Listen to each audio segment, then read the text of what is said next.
Me llamo Pablo Ramos, soy escritor, tengo 48 años todavía y vengo a presentar acá a Madrid mi última novela publicada en España, La Ley de la Ferocidad, que no sé cómo definirla, quizás podría decir todo sobre mi padre, ¿no? Y nada sobre mí. Sí. Bueno, La Ley de la Ferocidad fue publicada en el 2007 en Alfaguara, Argentina. Se vendió en Argentina, en Colombia, en México, desde la editorial argentina, y a raíz de que fue en el 2009 elegida la novela del año extranjera en Colombia, en un encuentro lo conocí a Ignacio Martínez de Pisón, a quien admiro mucho, me hice amigo de él, le di la trilogía, en realidad es la segunda parte de una trilogía. Él quedó fascinado y se preguntaba por qué no salía en España, pregunta a la cual yo no pude responder y terminó por responder Malcolm Barral, ¿no? A través de la editorial Malpaso. Bueno, eso. Gracias a él, gracias a su actitud y al enorme apoyo de Laura Restrepo, que es una fanática de esta novela, y de Quique Fowil, que también es un fanático de esta novela, se juntó como un quórum para, para que esta literatura tenga una oportunidad en España, que seguramente tiene lectores, como ya me lo está demostrando el país, ¿no?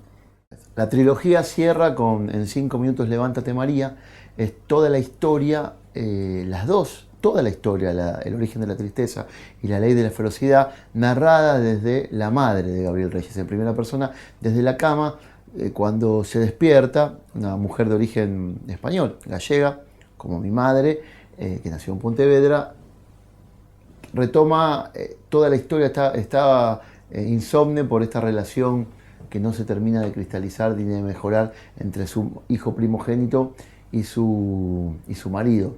Entonces se despierta en la noche y bueno, como buena gallega, si se despierta se tiene que levantar, ¿no? Dice, la cama para dormir, para hacer hijos, o si uno está enfermo, dice mi madre. Y se va diciendo de 5 en 5 minutos, en 5 minutos me levanto, y ahí va repasando toda la historia y es como...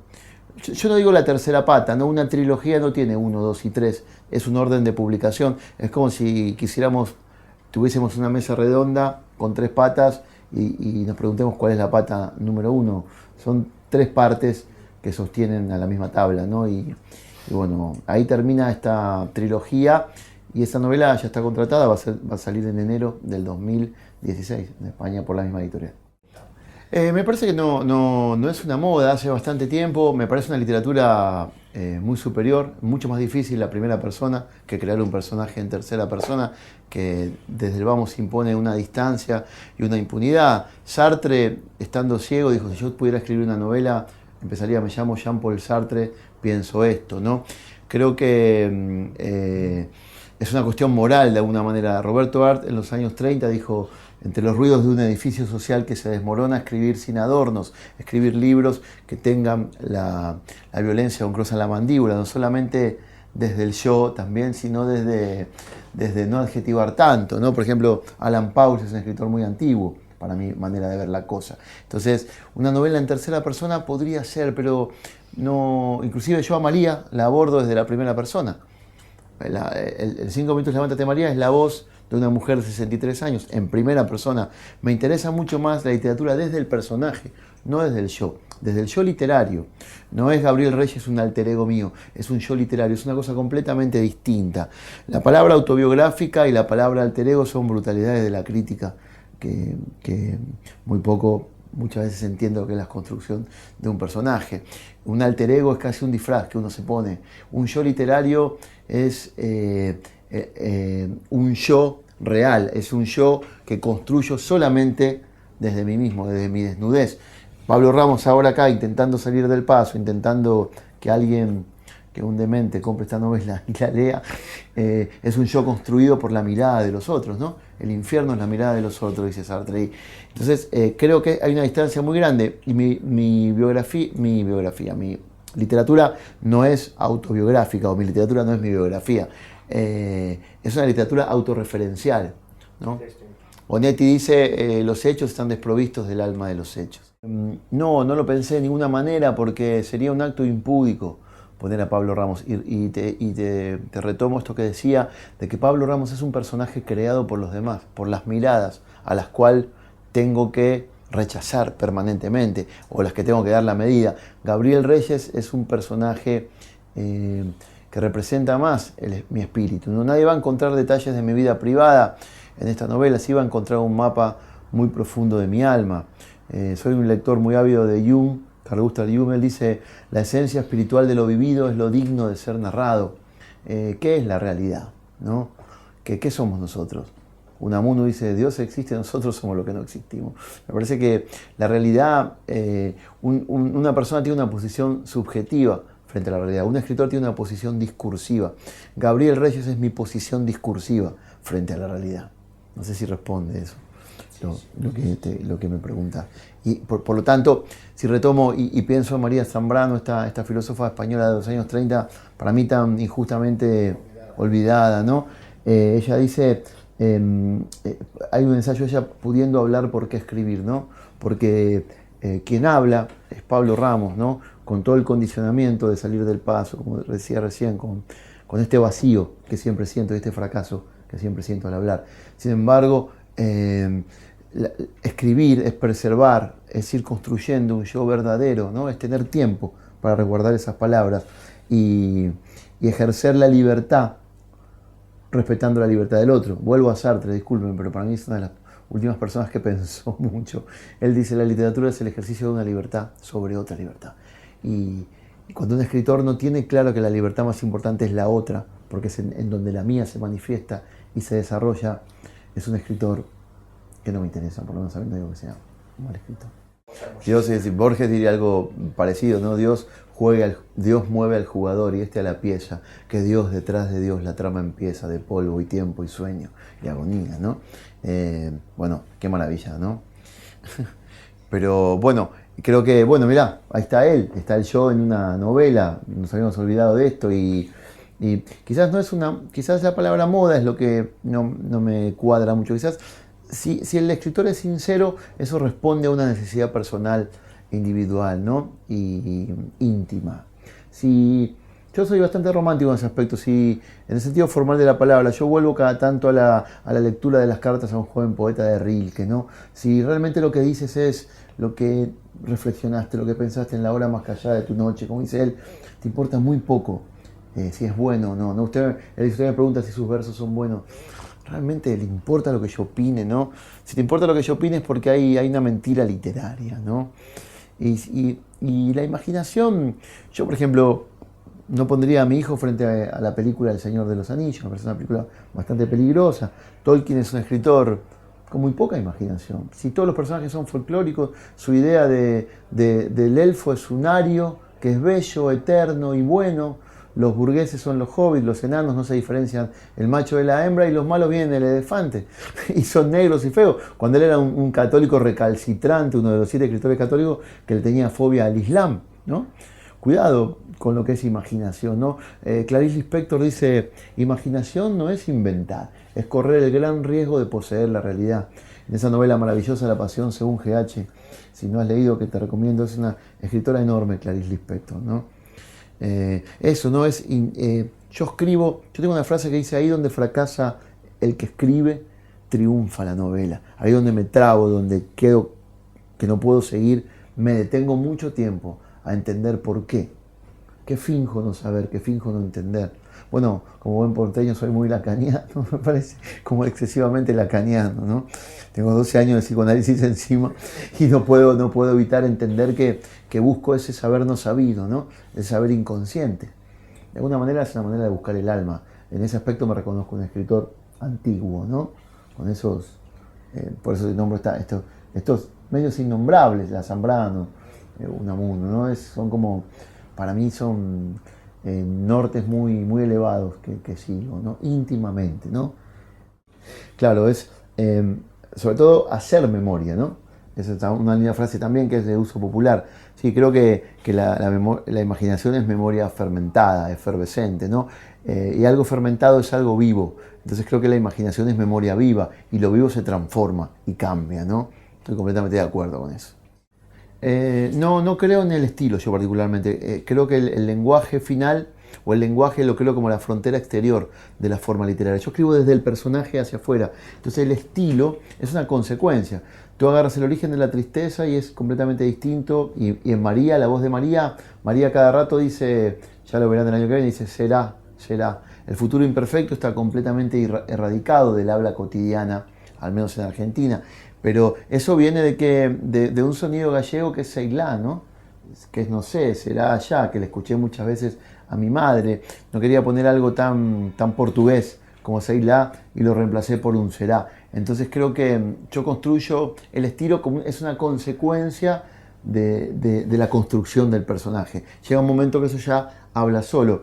Y esta novela tiene esa dinámica de frases tan cortas y todo porque lo pide el ritmo espiritual del personaje. Tú te habrás dado cuenta que va y viene, me levanto, voy, un día está todo el tiempo, miro al costado, niebla en las ventanillas, miro al frente, está tan pendiente. De hecho hay dos planos narrativos con 5 años de diferencia y los dos están en presente. Es una cosa extraña de por sí, pero no hay manera no había manera de escribir semejante desesperación. De haberlo contado en pasado o de haberlo contado con muchas oraciones subordinadas, seguramente hubiera extinguido esa energía. Sí, es un personaje gris, no es un personaje oscuro. Me parece una definición que muy pocos entendieron, ¿eh? Te la agradezco porque es una lectura fina. Si no, se podía caer en una lectura maniqueísta, ¿no? El padre es una figura gris, te agradezco esa lectura. Sí, es mi odisea. Gabriel es Odiseo, no es mi odisea, es la vuelta ahí, es el descenso a los infiernos, inclusive se busca su propio barquero, ¿no? Mira, hay un cuento hay un cuarto libro, se llama El Camino de la Luna, que son cuentos que saqué en 2012 en Argentina, donde son cuentos con Gabriel el protagonista, que completan manchones, y hay un cuento que habla de esto, de cruzar el río de los muertos. Viene una amiga, y es una pesadilla que él tiene. Yo creo que sí, que es mi odisea personal. Vuelve al barrio de su infancia, desciende a los infiernos, sale no tan ileso de ellos y descubre al final del camino que es preferible encender una vela que maldecir a la oscuridad. Yo creo que es una novela que va desde algo muy oscuro a una pequeña luz. Te agradezco. Y el padre es una figura gris que da el tono medio. Esto sí, me parece una buena síntesis, ¿eh? Creo que ni situaciones mediocres, ni poca materia prima para escribir. Solamente hay una persona que no observa lo suficiente, que después no entiende qué hacer con esa observación. Yo creo que también es una novela, La Ley de la Felicidad, donde se pone de manifiesto cómo se escribe esa misma novela que estás leyendo, ¿no? Y eso es porque ha influido mucho la lectura religiosa en mí. La aventura física la marca San Agustín, y buscaba de dónde viene el mal, y lo buscaba mal, y no veía el mal que había en mi propia búsqueda. Y la aventura emocional la marca Santa Teresa. Yo cuando leí las palabras llevan a las acciones, alistan el alma, la ordenan y la mueven hacia la ternura, dije, mejor que escriba porque esta bomba me va a explotar adentro y voy a terminar como un talibán, ¿no? Desparramado por ahí. Por lastimar un poco a alguien me destrozo, ¿no? Alistan el alma, la ordenan y la mueven hacia la ternura. Los que nos molestan en esto es la palabra ternura. Hoy en una sociedad tan capitalista, ¿no? ¿Dónde vamos a encontrar ternura si tenemos un rato libre y salimos corriendo al Corte Inglés a comprar cualquier huevada que nos permita la tarjeta? A ver si nos sentimos menos vacíos por 15 minutos, ¿no? Entonces, bueno, no es mi manera. Trato de vivir como las cosas que realmente me llenan. Eran las mismas que llenaría a una persona en la Edad Media, así que no necesito mucho más, ¿no? Reyes es el apellido materno de Gabriel, como Ramos es mi apellido materno. Mi padre era siciliano y mi madre gallega, imagínate. Eso es como tener origen y a la vez no tenerlo, porque los dos ni se acuerdan. Mi padre nació en Barrafranca, Sicilia, y a los 4 años estaba acá, y mi madre a los 6 años nació en Pontevedra, y a los 6 años estaba en Argentina. Y yo que soy como una planta sin tierra, que creció en Buenos Aires, que es lo que encontró de donde amarrarse, ¿no?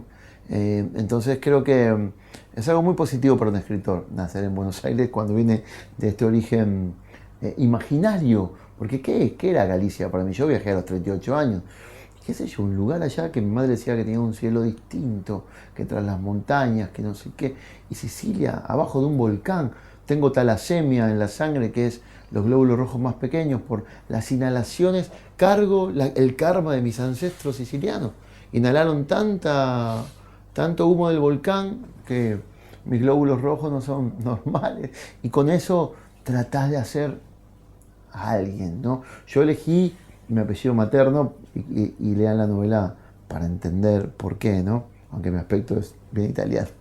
Pero mi sangre es muy gallega porque toda mi infancia dependió de mi madre. Mi padre hacía viajes en camión.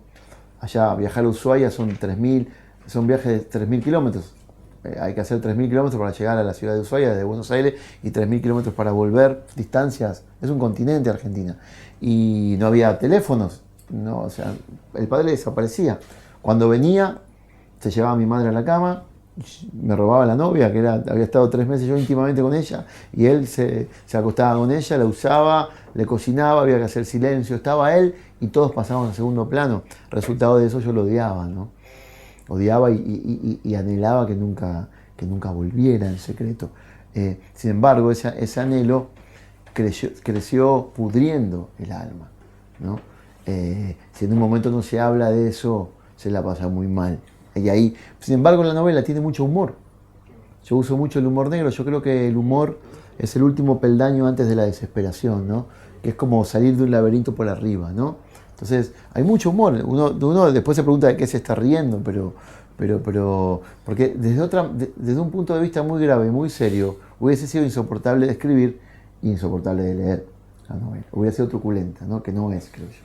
Por ejemplo, yo entendí en La invención de la soledad que si no contaba a mis hijos, no iba a contar, o a mi abuelo, no iba a trazar, son las columnas que hacen que el puente, porque uno empieza a entenderse lo mal hijo que fue cuando es mal padre, cuando tropieza como padre, y si no se hubiera sido una mirada injusta sobre mi padre, ¿no?